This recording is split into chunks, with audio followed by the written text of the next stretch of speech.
Welcome back, everyone. I am thrilled to be joined today by Bethanie Baynes, a badass breadwinning woman. Bethanie, welcome to the show. Thank you. Thank you. I'm so happy to be here. I'm really looking forward to this conversation. So before we get started, as I usually do, let me first introduce you to Bethanie. Bethanie Baynes is a tireless women's advocate and recognized leader on the topic of breadwinning women. As a proud breadwinning woman herself, as I mentioned, she was shocked at the lack of in-depth and engaging resources, as well as the general negative sentiment surrounding this role. Over the past several years, she's embarked on a journey to shed a positive and motivating light on the complexities of this role. And in doing so, she's creating awareness, building community, and providing resources for women who are the sole or primary earners for their households. This includes being the host of the podcast, Working Wife, Happy Life, which I encourage you to check out. And by the way, while this is our focus today, as I noted, Bethanie is a breadwinner herself with a full-time job in addition to doing this amazing work. So Bethanie, I'd love to start with having you share, just so people have context, a high-level overview of your career. Just where did you start and kind of what are you doing now? Yeah, thank you so much for that introduction. I have to say, it gets me emotional every time because it's been such a decade plus long journey in that role, and to be able to embrace it and have that work connect with women and men as broadly as it has is so incredibly fulfilling. I can't even begin to describe it. So thank you. But back to my day job that funds all of this stuff. I've worked at Google for 17 and a half years, which is insane. And I count every month and every day. Certainly did not intend to be at, one company for that long. I don't think I had ever been at a company for longer than 2 years before joining Google. But it's really been such an amazing ride, like any long-term relationship. It's had its ups and downs, but it's been such an incredible journey. I have been professionally anchored in the ad tech space the entire time that I've been there. So working both with our advertisers and with our third-party partners, and have held multiple roles across operations, sales, business development, analytics and insights, individual contributor roles, management roles, leadership roles, just kind of the full gamut. And I guess that's why when people ask why I've been there so long, I guess that's why, because I feel like I have a new job every few years, even though I'm still with the same company.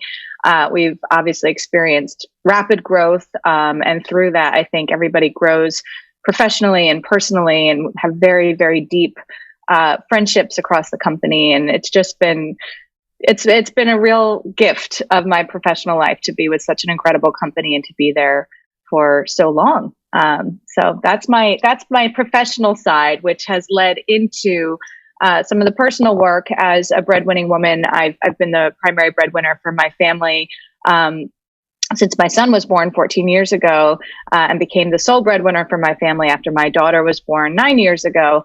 And, it's been quite a journey as my husband retired from the corporate world and focused on, primarily raising the children. And he's also a songwriter. I don't think we recognized what kind of journey we were in for at the moment. It just seemed like a math issue of, you're going to stop working and I'm going to continue working, and somebody's got to, take care of this side of things and somebody else has to take care of that side of things. And luckily we have two able-bodied people to divide that too. We didn't really think about the gender line. So this has been, like I said, 10 plus years in the making. And it's been a real evolution, I think, for our family, and something that I've wanted to share broadly so that others can maybe get to the point that we're at in terms of our confidence and our happiness and our contentment with our roles, perhaps a lot faster than we were able to. I love that. And I look forward to talking about that more and hearing some wisdom from you to help others in that regard.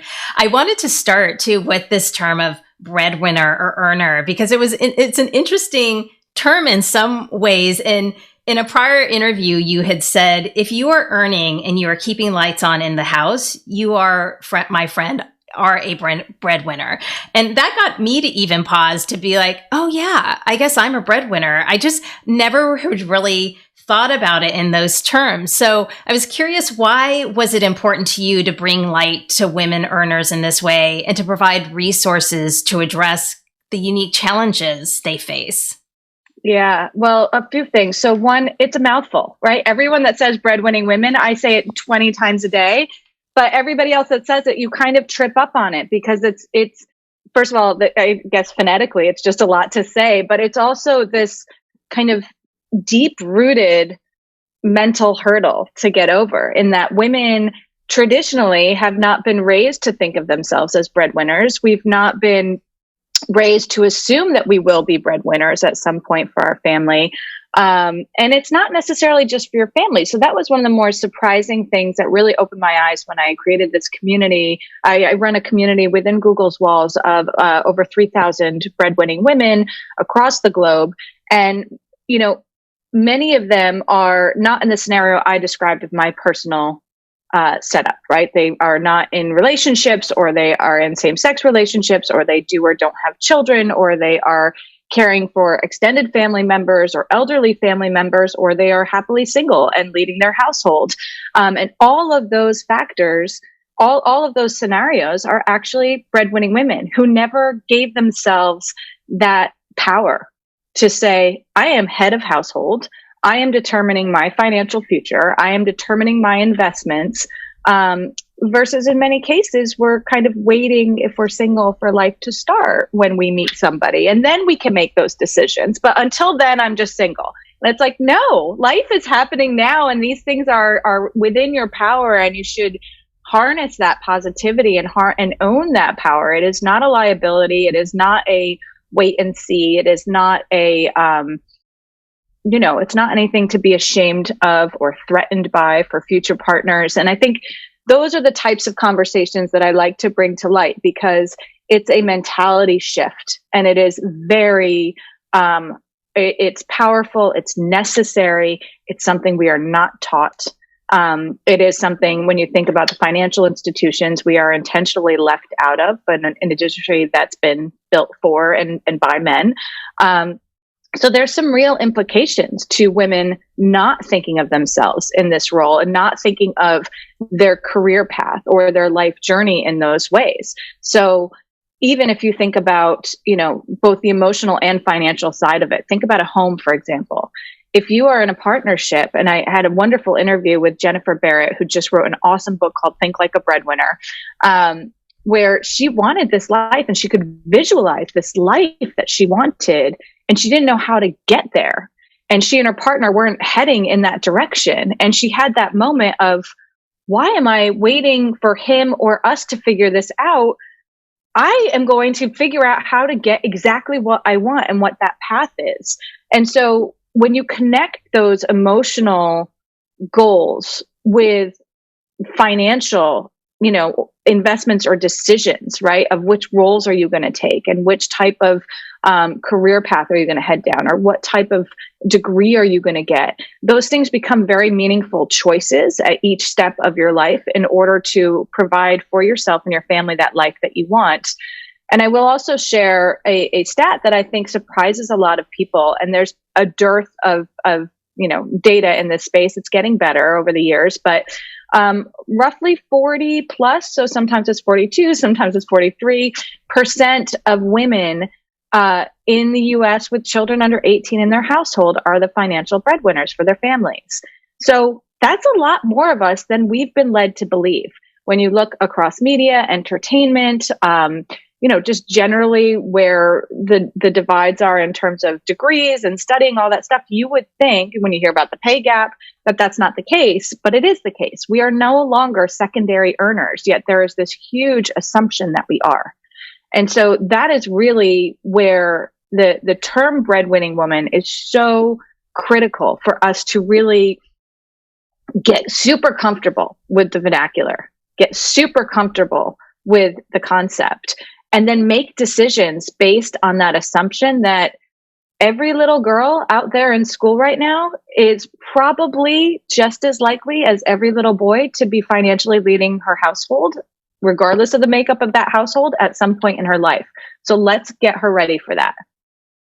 So powerful. And in sharing that, it makes me realize the rationale or the reason why so many women struggle with financial literacy and these norms that are kind of in our society around this, and the mental shift that people need to make because they aren't thinking about themselves in this way. I even experienced this coming out of business school, where I kind of wasn't thinking about my own financial kind of investments, if you will.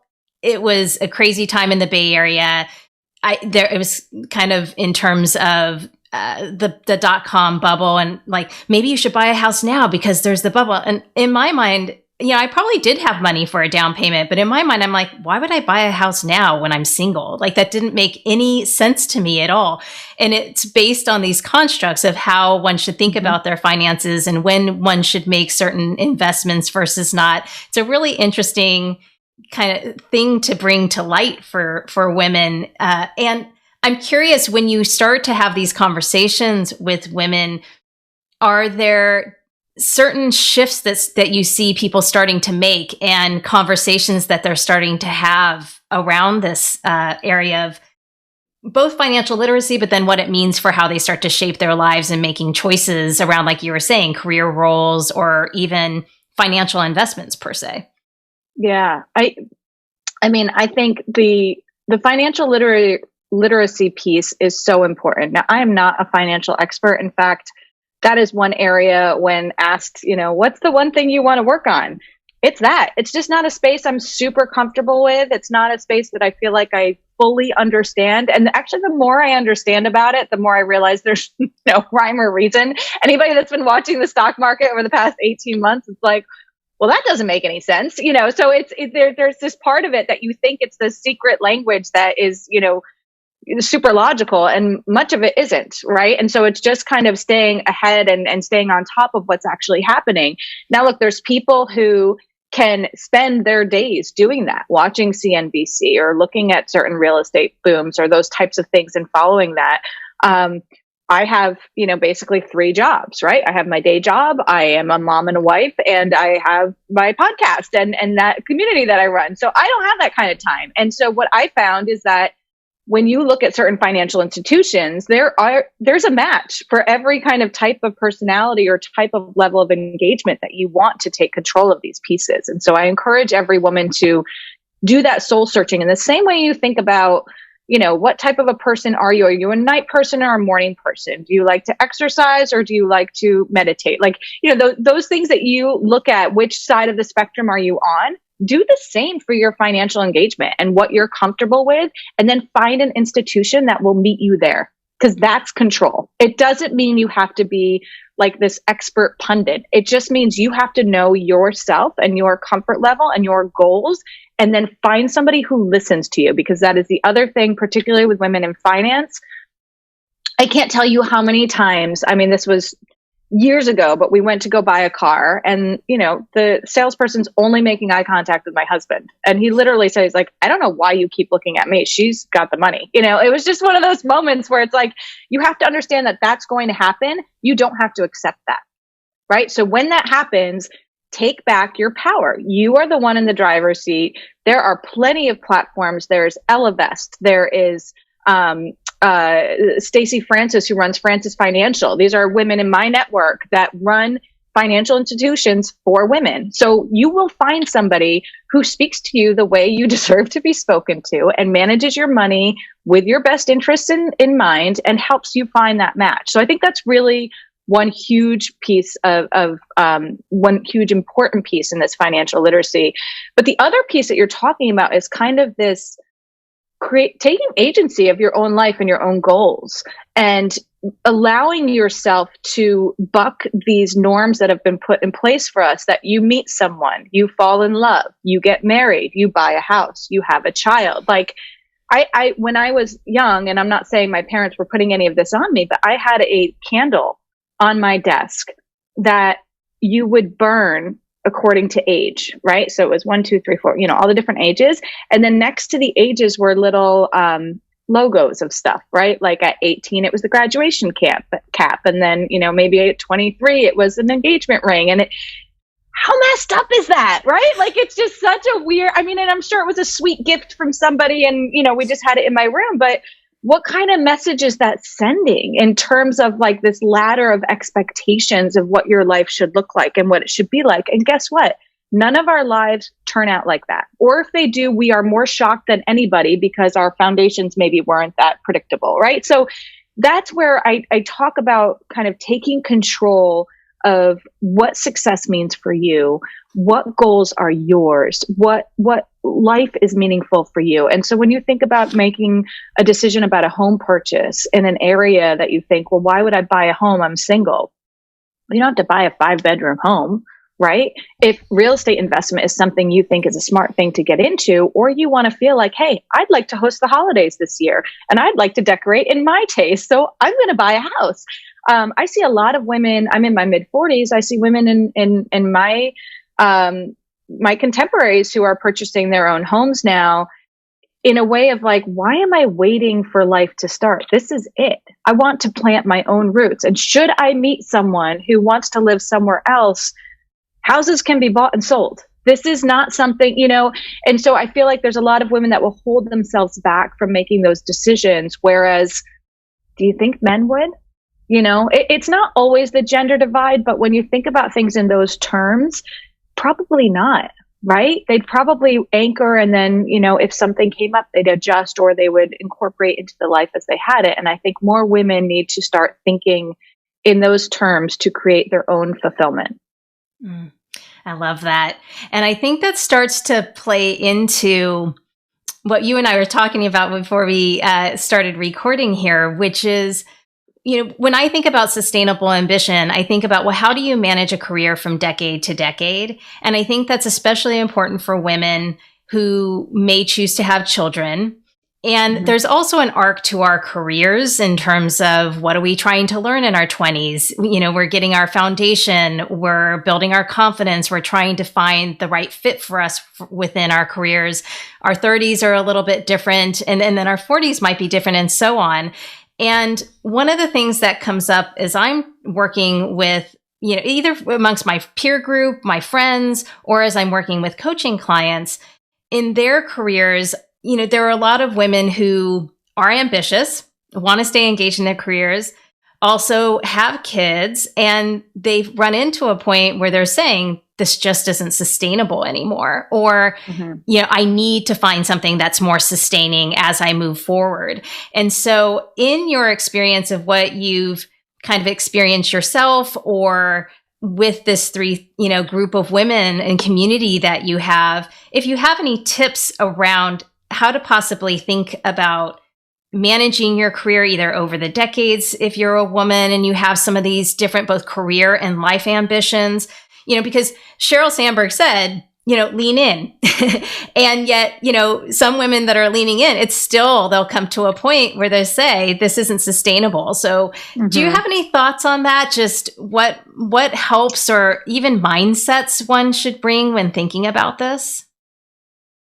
Yeah. So I used to joke with my friends, and I say used to because we don't see each other anymore, but at work where it's like, I'm leaning in so far, I'm falling over, it's just like, we're here, we're doing this. And it's just, there's so many times where there's a lot of resistance. So I think that concept was important in its time. I think it's evolved since then, which is wonderful to see. But, I think, look, there's so much in your question, and I'm trying to decide what's the best kind of way to parse this out. But, I've been with a company for almost 2 decades. And so I've gone through a huge personal arc as well as professional arc through that. And there have been times where, yes, I have those moments of, I can't keep this up. I am literally stretched so thin, and I'm not giving anyone what they need or deserve from me. Right. And that's a really terrible feeling when you feel like I am failing in all of the buckets that I'm supposed to be succeeding in. And those moments are going to happen, and they're going to happen in your 20s. They're going to happen in your 30s. They're going to happen in your 40s. And I'm guessing they're going to happen in your 50s. And so it's managing yourself through those times where you realize, like, where am I giving too much? Where am I not giving enough? And what am I able to do about it? And in some cases, just something's got to give. And you have to forgive yourself kind of with grace, that space of saying no. It's okay to say no. It's okay to say no to a project at work. It's okay to say no to a promotion or a relocation if you're offered. It's okay to say no to the event at school at 12 p.m. till 12:10 p.m. that every other parent somehow seems to be able to attend. It's okay to say no to those things, as long as you're finding the spaces where you can say yes and fully engage in it. So I think one of the best pieces of advice that I got from a career coach who also was a personal friend is, when you feel like life is happening to you, right? It's all coming in and you're drinking from the fire hose and you can't keep up, to kind of reverse the mental flow, to decide where you say yes and where you say no. Put it in the yes or the no bucket, whatever it is. And once you've done that, you don't look back. It's almost like wedding dress shopping, that once you've found the dress, you don't go back to the store. That's it. So you put it in the yes or the no bin. And what you've done with that is, one, you've rid yourself of any guilt because you decided what you did. And two, you've regained control of this life that's happening to you, to the life that you want to shape. And the more you start to say yes or no, the more you create, one, kind of your structure of what works for you, but also your boundaries to other people. So when they're consistently asking you for something and you are consistently saying yes, what you're doing is you're actually sending them a message that I want more of this, right? So that's a really positive thing. Unless you're saying yes to stuff you want to say no to, then you're going to have this really vicious cycle of that bucket filling up with things that you want to go in the other bucket. And likewise, when you start to say no, they will stop asking you for the things you don't want to do. And it takes time, right? It takes time I have a friend who always says you really have to teach people how you want to be loved. And this is the same way. You really have to teach people how you want to be treated, how you want to be, utilized, and your highest and best use is something our company's CFO always leans on, which is a great statement. And so the more that you set these boundaries for yourself, the more the world responds to them, and then you build what's sustainable. But I will also share, as we talked about before, I have way more confidence saying no at 45 than I did at 25. 33 for some reason was a really hard year for me. It's like there are these stages in your life where you're really, struggling with what your yes and no buckets are, and then struggling with whether or not you feel you are powerful enough to say that. So I recognize that those are things that are going to happen. And over the decades, those things change, right? Sometimes it's in your professional career. Sometimes it's family obligations, right? So I'm raising my own family and I have my family that I came from. They're two very different orbits. And so saying yes or no to certain things, I have to prioritize the family I've created versus the family I've come from. And so those are the things that, as you evolve, as you grow, you gain more confidence and you gain more opportunities to, try to flex those muscles or build those muscles. But I think that was by far the most profound and simplistic advice I ever got, and something I go to every day. Yes, it does sound really powerful and quite simple to just step into this idea of what do you want to say yes to and what do you want to say no to. And almost I'm hearing from you, those yes things are like, what do you want to attract more of? And the no things are the things that you don't want to attract, right? As you're saying, as well as I love this, those yes things they make the best use of you. And I love that you're bringing this up. So even though there's this tension between both knowing what you want to say yes to versus no to, and then also having the confidence to say this, I love encouraging women and really anybody to learn to start to say yes or no, or be in awareness around what they want to say yes or no to, and to really build that muscle, because I think it's not something we're really taught to do. So many of the people that I talk to will say, I don't know what I want. They're not attuned to life is so busy. We kind of don't give ourselves enough space to kind of get attuned to what we want. So I think I love this simple counsel, and to start to teach people to really stay attuned to this for themselves. And I think another key part of this, right? So you've now regained control. You're deciding your buckets. Recognize you're going to hit resistance in both of those, right? So you say yes to that trip that's going to take you to Tokyo for 2 weeks, and your home life is going to be like, wait, what? You know, so you have to get the beauty and the lessons and the growth and the boundaries are through working through that resistance. It's not just this hardcore no or yes. It's yes because and no because, and get really confident in what the reasoning is and communicating that to people, because that's what will create the behavioral acceptance that will make those decisions much easier. Where, you know, look, I think these past, I say 2 years because I'm just projecting we're going to be in it for several months, but you know, everything's blurred for those of us that are fortunate enough to work remotely, right? Like everything is here. And I was sharing with a colleague of mine yesterday where I feel like work is maybe not as crazy as it's ever been, but it's because I'm home where I'm also taking in all of the energy of what's happening in my household too. So when things are going super smooth, great. When things are a little bit stressful or schedules are a little bit hectic, that used to be nothing I would see.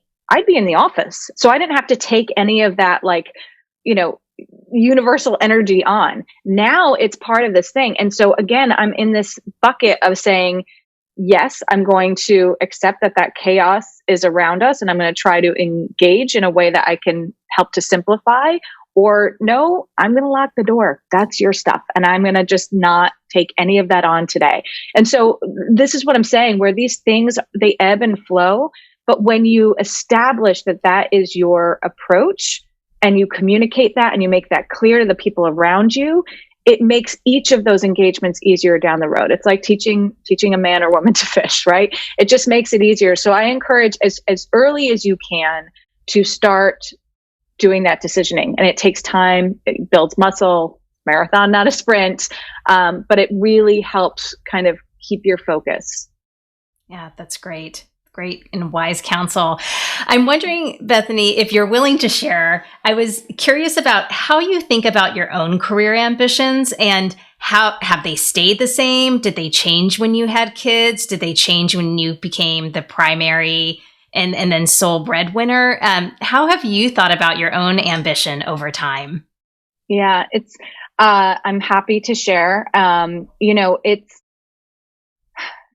the word ambition is one that I've always struggled with, because anybody who's known me before my career, like, this is one big happy accident. You know, I don't have an MBA. I did not go to business school. I was supposed to be like a photographer for Lonely Planet. You know, I just had like a totally different vision of where my life was going to go. And I don't mean that it was so haphazard. It just was serendipitous. I fell into something and I found out that I was really good at business, and I continued to want to grow and learn more. And, you know, but yes, it's certainly evolved over those time periods. I've had moments where before I became the primary breadwinner, I was like, oh my God, I can't do all this. I'm just going to stop working. And, you know, had those moments, had those conversations with my company and my manager and my HR rep of like, I cannot do this right now. And it was really, one of those things where I feel like sometimes it's really emotional, sometimes it's really logistical, and then sometimes it's just, you know, I would say at that time where I felt like I was ready to throw in the towel happened to be closely aligned with the time that my husband's company went into Chapter 11 and he got laid off, right? So it's one of those moments where you're like, oh, okay, well, now we're going down this path. And, you know, that created my ambition, certainly once I became the sole breadwinner, of like, awesome. Okay. So this, and it actually got so much easier because I was like, this is my lane. This is your lane. And that really freed me up to, you know, raise my hand for any, you know, opportunity that came my way. So it's evolved over time. And I think when you hit on this space of kind of over time and that evolution, I'm at a space now where, you know, I kind of think of things in this bucket where I'm like, okay, I'm coming up on 20 years. Like, that's insane. I'm probably going to be working for another 20 years. So what does that next 20 years look like? And that's a super daunting thought process, right? I actually had my former VP say to me, so why does it have to be 20 years? Can't it just be 5? You know, and kind of giving yourself that freedom to not try to make these big bucket decisions. But at the same rate, I do think you want to have this long-term view of like, okay, well, I've picked up all of these pieces along this way. What does that translate into and what can that become?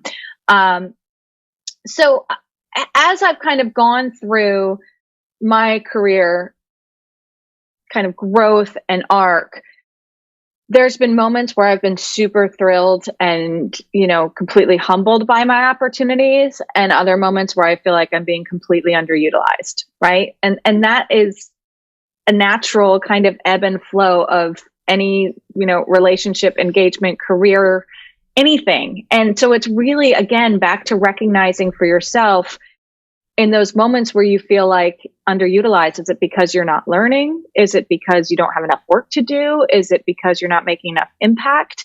And in those moments, is there other stuff you can create to fulfill that need in yourself, right? Like if you're working for a company and this is what they're asking you to do, and that's what's valuable to them, sometimes you're like, who am I to question what's valuable to you? I have to answer what's valuable to me. And so if I'm being paid appropriately and I feel like my needs are being met and I'm being supported as a human being here, are there other pieces I can look at to fulfill, what makes me whole?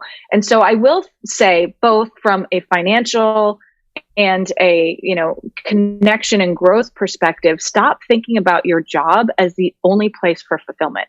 Right? Like we talk about diversifying everything in our life. We talk about diversifying what we eat, diversifying how we exercise, diversifying our friends group. So, different, perspectives. How about diversifying your financial plan and your fulfillment bucket across not just your career, but also other things that bring you fulfillment? So for example, I still work in ad tech. I still work with our partners, but I also have this huge community that I run. And that fulfills me and frankly, is a benefit to Google in a completely different way. And it's super meaningful to me. And so those are ways that I find to, navigate times where I may not feel necessarily as professionally fulfilled, but I can identify fulfillment in other ways that actually contributes to my professional being, if that makes sense. And then there's other times in my career where there's such an intense workload that you literally feel like you don't have time for other things. And you really have to match that with that energy, right? Like if you feel like you have the energy to give it those times, they can be really exciting and huge growth opportunities and huge learning opportunities. So, leaning into those times that you're working out of a hotel room for 2 weeks straight to get a deal done, and you feel like you are not even taking time to shower, that's super fun, right? And like finding those times where you are just so clear on what the priority is, it can be so engaging. And is that sustainable? Is that great work-life balance? No, but is that a really cool experience that you'll take with you over the path of your career? Yes. So like there are moments to lean into those things too. So, I've thought about my career in many different ways and many different phases. Sometimes it feels like it's firing on all cylinders. And, sometimes, frankly, even now, I have those moments where we're all isolated and we're all siloed and you're like, God, has everyone forgotten who I am? You're just like, everybody's got those creeping insecurities of like, I'm not seeing anybody in the hallways anymore. I'm not making those connections with our senior executives in the same way that we used to be able to. And that's a natural part of what we're all experiencing right now. So, I don't know. I feel like there's a very rambly answer, but that we're all just still evolving through it and still figuring it out. No, you shared so much that I think is really, really important in terms of kind of setting realistic expectations of what work should be and how it should fulfill you or not. And this fact that it's fluid and can change over time, the fact that, broaden your view of fulfillment, and that there's just not one way. I talk about work-life balance is just not a term I particularly love because we're not always in balance all of the time. And I think it sets this unrealistic expectation that it should be. And just like you said, there's going to be moments where you lean in because it's like, ooh, this is a cool opportunity. I want to invest here. And you adjust other parts of your life to accommodate that. So in the interest of time, I want to make sure I get in as well, just coming back to the fact that, you and your husband have these, I'm going to say like reverse roles in quotes, because in some ways it should just not be normalized, right? I'm saying I'm falling into the societal constructs here, but I'm curious if there are, you've said you've been doing this for quite some time now. And I think you said 9 years as the sole breadwinner, 14 years as the primary. On the other side of this, are there things you've learned that you would have counsel for other people, just in terms of how you and your husband kind of work, or just being in the role of a breadwinning woman that you'd like to share with folks? Yeah. I will say one of the most profound things I've learned, and I try to debunk, and it comes back to your phrasing of this question too, is language is so important, right? I used to lovingly refer to our family as the flip family, right? Every time you're in a conversation where somebody's like, how does that work? I'm like, okay, just pretend he has a vagina and I have a penis, and that's how it works, right? It's just like, it's not that hard of a concept to get through, but the logistics of it are really challenging, I think, for people to wrap their mind around. But, I think when it comes to language, I have had a lot of kind of thoughts and evolution around the term provider. And it's something that we've always associated as financial provisions, and that men should be providers. It's something that's, we're taught as like an attractive trait in a potential mate, those types of things. And there are so many different provisions that come into running a household, right? There's there's financial provisions, there's emotional provisions, there's logistical provisions, there's literally food. That is a provision. There's all these other pieces where everyone contributes to the whole. And when you think about, running a household almost as like running a small business, it's just like, where are the roles best fit and who gets the most fulfillment and enjoyment out of them, right? Like, I hate to cook. I take that back. I don't hate to. I'm just nowhere near as good at it as my husband. And so that was a role he always took on. He was the food boss, and he, likes to go shopping, likes to create new things. And so we kind of naturally evolved into certain roles and certain things that we were more passionate about or felt better about. And so I think there is a really hard transition for people in our kind of flip family scenario, where those roles are not spaces that they're comfortable with, where they don't feel the confidence to, be the primary caregiver as a man, or maybe there's, religious or cultural support that they're missing from their family in those roles. And that is really challenging to come up against, because you may feel okay with it in your, little bubble inside your house. But once you walk outside that front door, you have to over-index on the confidence of what you're doing in order to get everybody on board with you. And it can be really challenging. And I encourage people who are embarking on this situation to really talk with their partner about their comfort level and the language that they want to be used, and the descriptions that they want people to hear when they say, well, what do you do? And what does he do? And have the sticky conversations with the people in your life, whether it's friends or family or school. Again, I mentioned this before, but we got to lean into the sticky conversations. Otherwise, we're just not going to tease out what the real issues are and get through them. So don't avoid it. Just get really comfortable yourselves first, and then deal with the outside world. But also, I say get comfortable with yourselves first, as if that's an easy part. That is not an easy part. That's, in fact, sometimes the hardest part. And so you really have to make sure that as a couple, even if things make sense on paper, like mathematically, you make more, we need somebody to do this. Does that match with their goals? Does that match with their identity and their self-worth?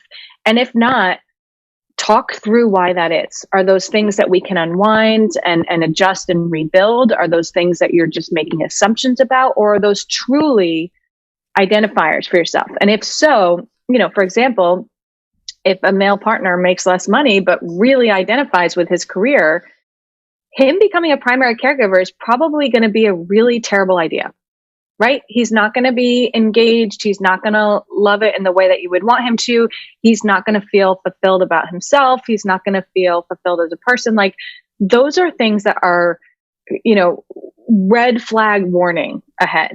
And so if you're not having those conversations beforehand and making sure that you're really understanding the roles that everybody's comfortable with, but then I would also say setting expectations once you have decided to go down this path is also really important of, here are the things that are really important to me, and here are the things that are really important to you. And I'll leave one more resource with your listeners.